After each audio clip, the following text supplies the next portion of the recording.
Get over here!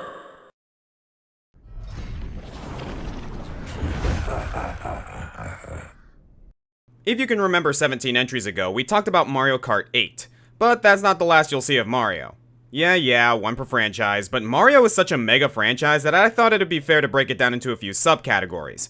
There's the party and sports games, though Mario Strikers Charge didn't quite make the list. The kart series is mentioned, there's the core platforming series, we'll get to that later, but what about the RPGs? Mad props to the Mario & Luigi series, but this was an easy win for Paper Mario: The Thousand Year Door.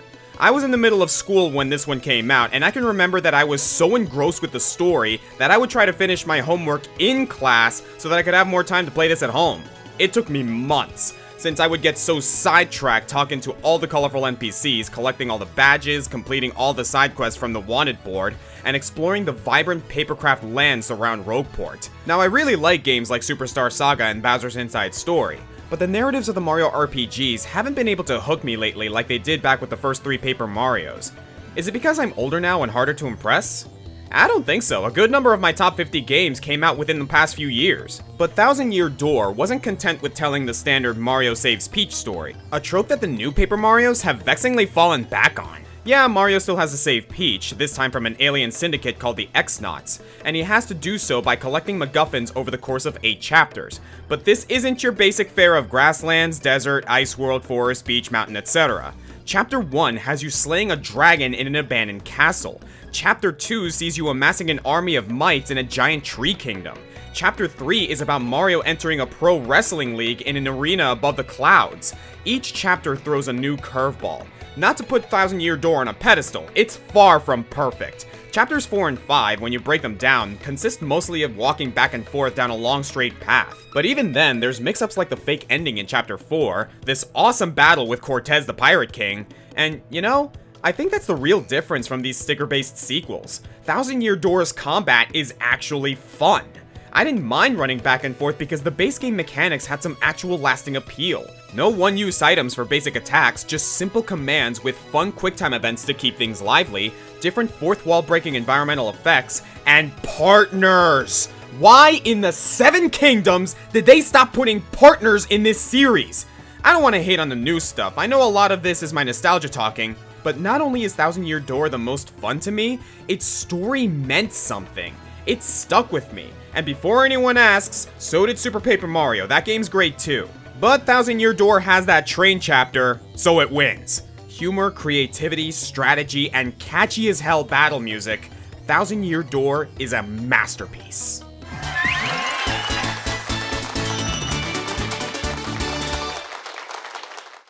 So long as we're talking about last decade RPGs, moons give me strength.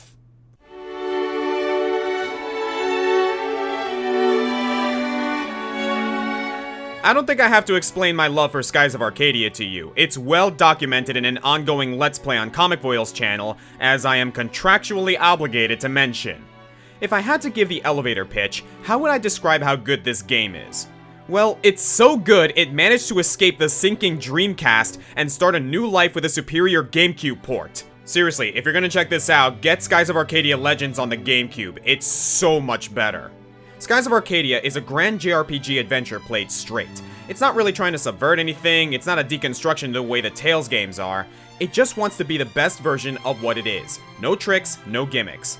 Not to say there's nothing new or different here, Arcadia is a destroyed world now made up of various islands floating in an endless sky. It's a pirate adventure, and both the storytellers and the main characters have a sincere fondness for the swashbuckling lifestyle that's infectious to the player. Look at these faces. Even with the graphical limitations of the time, it's impossible not to grow attached to these characters. Your enemy, the evil Valuan Empire, has 6 admirals that bring variety to your missions while covering all the best villain tropes. The turn-based battles are simple on the surface, but open up in complexity when you consider colored weaknesses and resistances, status effects, and each character's various super moves.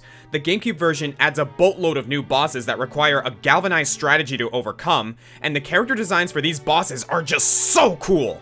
I want an HD remake of this game so badly! Though, I really do love how indescribably Dreamcast this game feels even with the port, from the memorable synthy music to the heavy use of shadow and colored lighting. It's right on the border of low poly and legitimately breathtaking. Some characters do look better than others, but you know. Most importantly, this game nails the rush of exploration more than most JRPGs. Each country you visit is unique and rich with culture, Vice constantly discovers new things about the planet, and there's tons to collect from moonfish to moonberries, chams to crew members, natural landmarks and unnatural creatures, and this edge lady with a scythe who won't leave me alone! If you can stand a slower paced epic and a higher than average encounter rate, you need to dig up this lost treasure. Captain's orders. Yeah!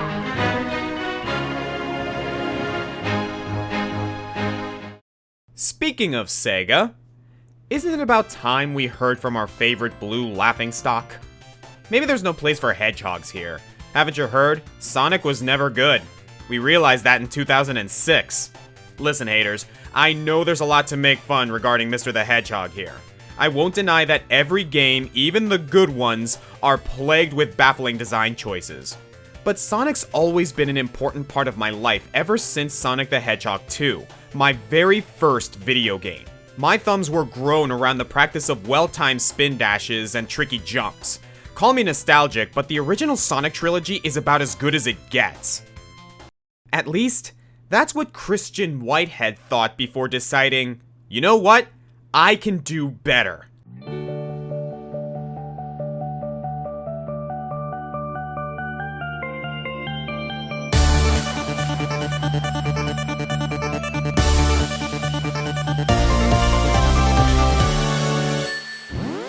Sonic Mania. Proof that dreams do come true.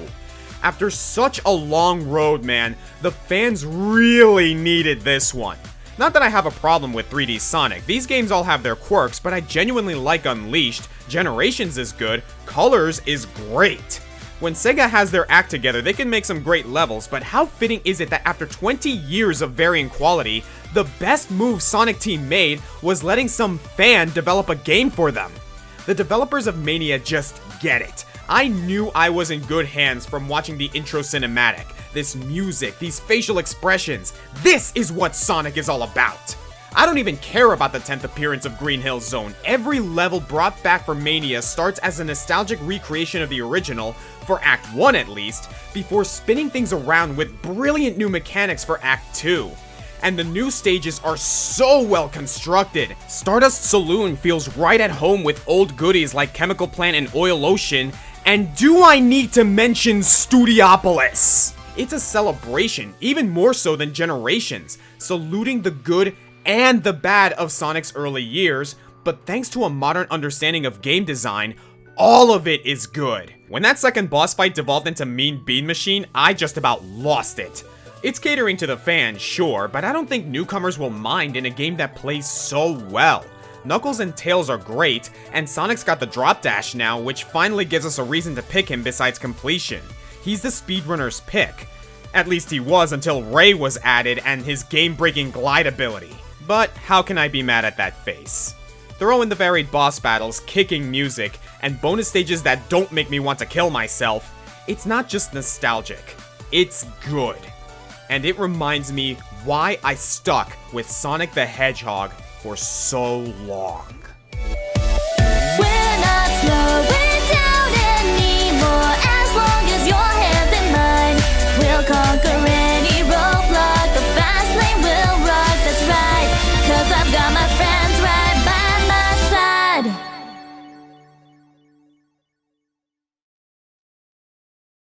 With Sonic out of the way, it's all uphill from here. Celeste. That was a stupid joke from Comic, but since he's the one who introduced me to this game, I'll let it slide. Not sure if I would have picked this one up otherwise. Judging a book by its cover, I got the usual indie vibe from it, you know? Retro-style platformer, can't walk out of my front door without seeing a few of those. But in the case of Celeste, playing is believing. You need to feel this one to know how good it is. You feel the shoes of Madeline, a girl with a simple goal. Climb Mount Celeste. The story gets a little deeper than that, but not by much. There's just enough strong dialogue and mystical mountain magic to give the narrative some meat, but its true purpose is to service the gameplay and the theme of the game. Challenge.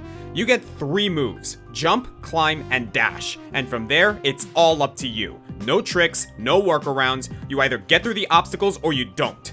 And at first, some of these rooms are going to seem impossible. But stick with it, and you're in for the most perfect difficulty curve I have ever experienced. You learn from doing, and the difficulty always seems to be just above your skill level, within reach if you just stretch your comfort zone a bit. In that way, it's a lot like Super Meat Boy, but way nicer. Everything from the quick respawns to the encouraging messages on the loading screens are there to inspire you to keep trying. And that ties back into the story. Madeline's not here to save the world or stop a bad guy. She's just trying to see if she can overcome something legitimately challenging. The game explores themes of anxiety and crippling self-doubt, but it doesn't just show a character get past it. It tasks you to break through these barriers and beat the level. There's a part towards the end that really resonated with me. Madeline reaches her personal epiphany and learns something about herself, her arc is complete, and another character tells her, hey, good luck trying to get to the top, but if you want to stop now, that's okay too, as long as it's your choice. And that was so odd to me. Never before have I heard a game tell me it's okay if I can't beat it. I've had plenty of games offer me easy modes or power-ups to boost me over the finish line, but never one that just said, hey, you do you, have fun, we're cool. Kind of an antidote to the whole get good trend. This game has the grit to claim that only those worthy can beat it, but the grace to admit it's okay if you're not interested. That's awesome! But I love a challenge, and giving up was not an option for me. I cracked my knuckles and got to the top of that mountain. I proceeded to beat the extra level, all of the B-sides, and all of the C-sides. And it was freaking hard, and it was freaking good! After trudging through some of the greatest platforming experiences I've ever had and searching for the hidden hearts in each level, I was amazed how easily I was zipping through sections that kicked my butt the first time around. And I smiled because I knew that was all me. This game is a masterpiece in design and meta-narrative, and a must-play for anyone serious about platformers. I'd even go so far as to call it the pinnacle of platformers.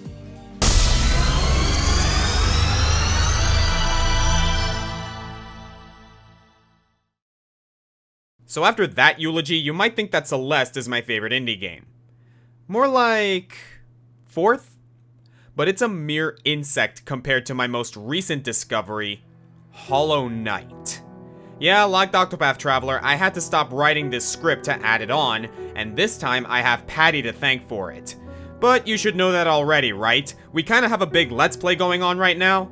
It's one of those few occasions where I first experience a game through Let's Playing, and you know what? Every time Patty and I are finished for the night, I get a little sad. I just can't wait to get further in this game every time.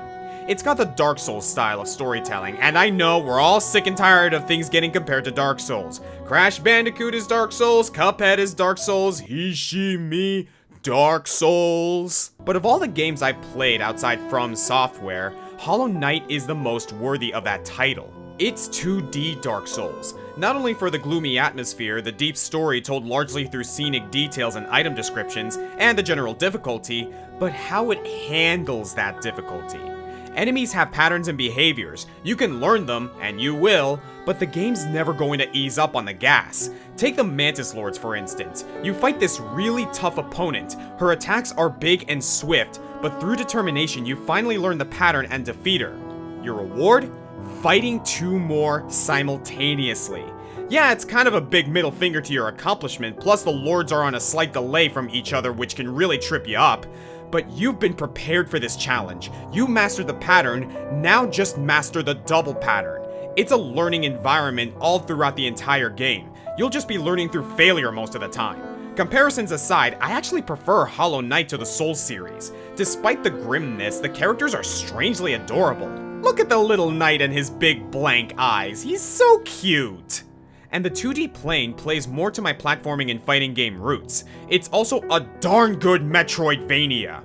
I haven't finished it yet and I have no reason to believe it will end happily, but you gotta hope, right? Why do you have to make these sad games so much fun?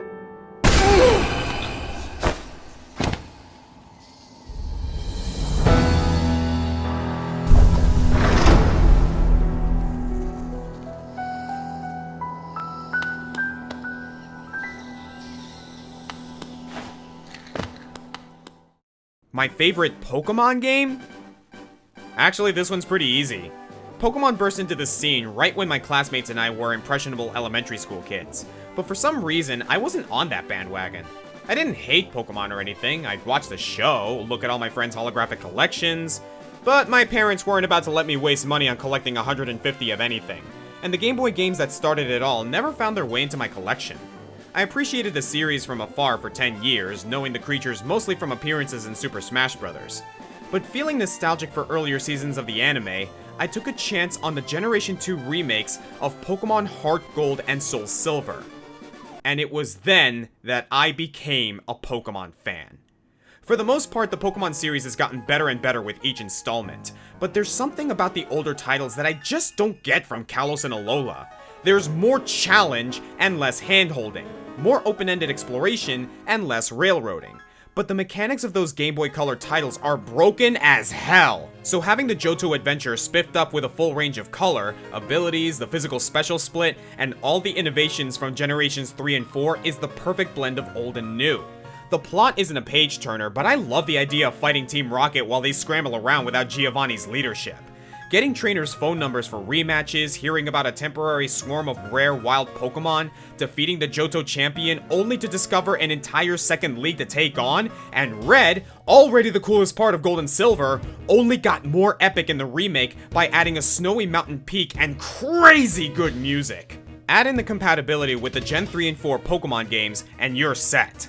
Again, I love the newer games and everything they've improved, but none of them have even attempted the amount of post-game content as HeartGold and SoulSilver.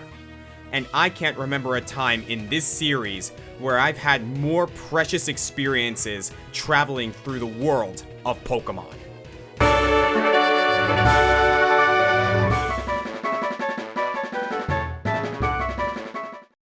I could rip through hordes of enemies as a bionic Hindu god or a cocky half-demon all day long. But when it comes to the spectacle hack-and-slash genre, one Umbra Witch reigns supreme. Let's dance, boys! I love me some Bayonetta. Platinum Games took their penchant for pandemonium and truly forged a ludicrous universe, complete with a soundtrack of church choir and acid jazz, and one of the most lovable, bombastic protagonists of the last 10 years. She's powerful, she's gorgeous, she's killing everything in sight and loving every minute of it. And when you're having that much fun, why stop? Keep that combo meter running right into the second game. Bayonetta 2 does little to change the predecessor's formula, a point in its favor. You can jump right from one game to the other and expect the same tight controls and house leveling super moves.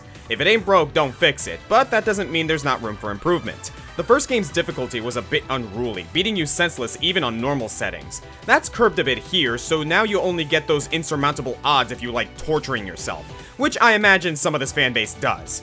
The different weapons are more distinct now, adding a rose whip and a sweet longbow to the collection of guns and blades. And the whole game just looks better.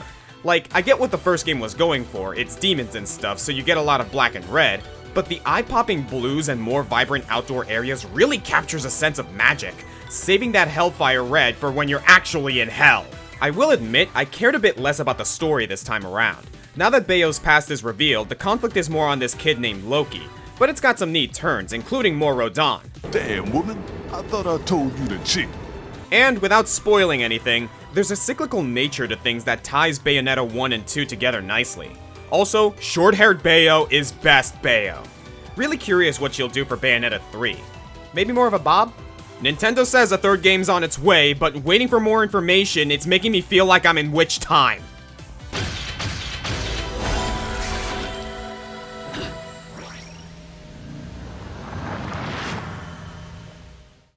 The RPG genre is enormous, but I tend to break it down into two types, Eastern and Western. While JRPGs have a more prescribed linear plot that focuses on specifically written characters, Western RPGs are more interested in their world, letting you have more freedom and building your protagonist however you'd like, and follow the plot at your own pace. I'm a character person, so I tend to lean more towards JRPGs, but BioWare managed that sprawling Western experience without sacrificing the individuality of the characters. I've had a lot of fun with the original Mass Effect trilogy, but I've always preferred fantasy to sci-fi. Surprised? Nobody expects the Dragon Age Inquisition.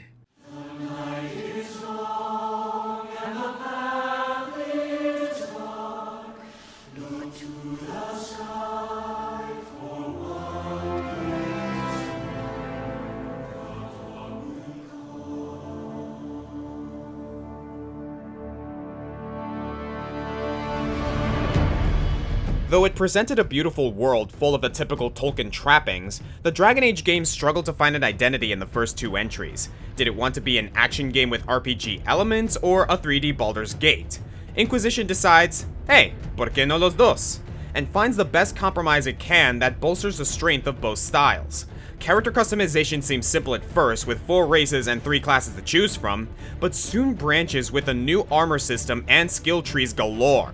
There's a grand frontier you can explore at your own pace, but it doesn't come at the expense of narrative or challenge progression. Your success in combat is largely based on your preparation in outfitting the characters, and if you want that Baldur's Gate feel, you can just let the fights play out, though the improved UI made me feel closer to the action than I ever did with the older titles. If that's not enough for you, you can take direct control of any one of your party members for some over-the-shoulder action, so execution is a factor. Speaking of party members, Inquisition has my favorite collection of companions, with the return of Varric Tethris, the charismatic dwarf, the mysterious Cole who just doesn't get what's going on, and of course, the Iron Bull. I'm surprised you don't wear heavier armor on your blind side. If I did that, I'd just be telling people where to hit me. As it is, every half-decent fighter sees the eye and thinks he can feint, then come in with a low stab. Then I chop his head off. It's like a gimme. That can't work every time. It doesn't, but taking a blade to the ribs is a pretty good teacher. Between the voice performances and just how much impact you have on the story, this ragtag group of heroes feel as authentic as any other video game character I've met. This is my fellowship right here, and I love them all. Well, except for Sarah, she sucks. I play a lot of so-called choice-driven games, and with the best ones, I can usually suspend my disbelief enough to ignore the writers bottlenecking me to a certain ending. But in this game, I don't feel like I have to. This world feels alive, it responds to your choices, and still manages to have substance without me just having to choose a different colored laser at the end of it all. So when the Iron Bull turned on me in the DLC, I didn't feel like it was the work of a mean dungeon master. I felt like it was the honest result of my actions. I've never been so happy to be sad and betrayed. So, BioWare, when you're done ruining Mass Effect, you maybe want to come back to this one? Maybe? Well, if not, I'll just keep playing Inquisition. I'm sure there are at least a few conversations I haven't seen.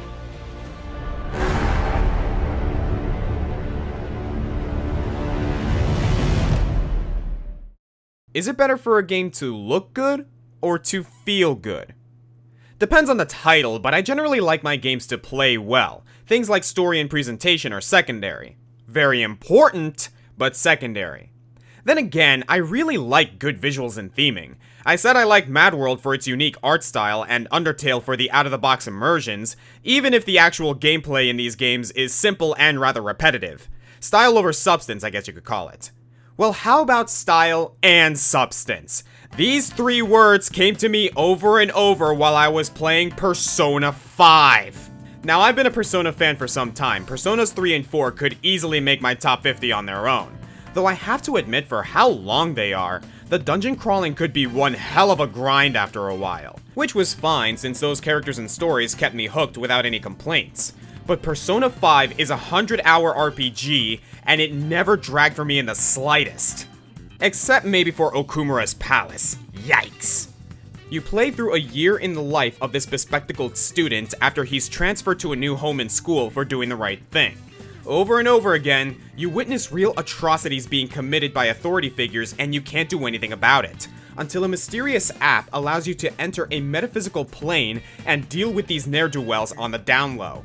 The instant feeling of angst and injustice pours fuel on this plot that stays burning the whole way through. Not that the dials turn to 10 the whole time. Between dungeons and major story events, the game knows how to take a break and give you time to hang with your growing cast of confidants. But there's always at least a small sense of urgency. The plot doesn't wait for you to side quest. Every activity, from attempting to progress through an enemy's stronghold to spending an evening with your best girl, burns in-game time. There's only so much you can do in a week, and your talking cat won't let you stay up past bedtime, so there's a weight to every decision you make. Friendships you make in the real world directly correlate to new abilities in the metaverse, and the personas you capture and money you collect in the metaverse open new opportunities in the real world. So you're never just grinding. You're trying to fill every unforgiving minute with your best 60 seconds. Everything's useful, everything matters. Random battles aren't just experience fodder. If you turn your brain off, you'll get KO'd. But the novel's staggering mechanic rewards you for being smart about your attacks. And the battle theme never gets old. It's like a jazzy, everlasting gobstopper. The soundtrack changes from the classy heist music in the dungeons to the chilled backdrop of a coffee shop, giving your daily routine a nice balanced biorhythm, and every track is just cool, smooth. I don't know if I've ever seen another game nail its style so well that it permeates through every aspect of its design, right down to the menu screens. I could nitpick it if I wanted to, but I don't. Persona 5 knows what it wants to do, does it, and puts all the cards in front of you before stealing your heart. 2 years later, it remains a benchmark for JRPGs. Yeah! Nice! Yeah! Victory! I submit to the court Exhibit 11, the Ace Attorney series. Objection! You just talked about loving Persona 5 for having great story and gameplay. Ace Attorney is essentially a visual novel with little actual interaction. Objection! I just like it, okay? Get off my back. Ace Attorney's gameplay may just boil down to choosing the right items to show to the right people, but this is one of my favorite ongoing stories, which just happens to be in video game form. And while I'm not into most visual novels, I think Ace Attorney hits just the right level of engagement, charging you to solve these crimes and making sure you don't get the solution unless you actually sussed it out yourself. It's my kind of visual novel, in other words. Seeing the flaw in a witness testimony and selecting just the right evidence to blast the prosecutor's hair off, all to sweet Capcom chiptunes. It's hype as hell. Even the limited range of character movement actually improves the experience in my opinion. Most characters have less than a dozen emotes, so when you have the bad guy on the ropes and see them break down with all new reaction gifs, it feels like you just broke this case wide open. But I have to choose a favorite. Dual Destinies is an honorable mention for upping the ante, but my favorite is without a doubt Phoenix Wright's Trials and Tribulations for how well it closes the original Phoenix Wright trilogy. It wasn't the end forever, and since the book was reopened, we've had plenty of other great adventures, but Trials feels like the grand accumulation of everything in the series so far. We get new backstory on our hero and his spiritual mentor, my favorite prosecutor Godot, my favorite villain Dahlia, and no, that's not a spoiler, seriously, just look at her. And the most cases in a single game so far. Yes, I know Phoenix 1 had 5 as well, but that last case was more of a bonus, and for the most part, they're all winners. Okay, Recipe for Turnabout gets a little rough, but compared to the worst cases of other games, I think we're in good shape. While it builds off the character growth of Phoenix 1 and 2, Trials and Tribulations cases present a self-contained narrative centered around Mia's biggest unsolved case and one man's coffee-fueled quest for redemption. But several past plot threads work their way in for some nice resolution. Edgeworth, Von Karma, the feud of the Fake Clan, even Larry is back for finale. And it ends with what is to date my favorite case in the series, Bridge to the Turnabout, weaving together every character on the board and culminating in a battle of wits so heartbreaking I won't explain it here. I don't think I could if I wanted to. The whole thing seems a little convoluted, but when you're knee-deep in the game yourself, everything makes an astonishing amount of sense. Except this judge. How has he not been disbarred by now? I love the guy, but let's be real, the old man sucks at his job. If I could, I'd stuff the whole series into this spot, but as long as I'm choosing one, Trials and Tribulations is an easy verdict.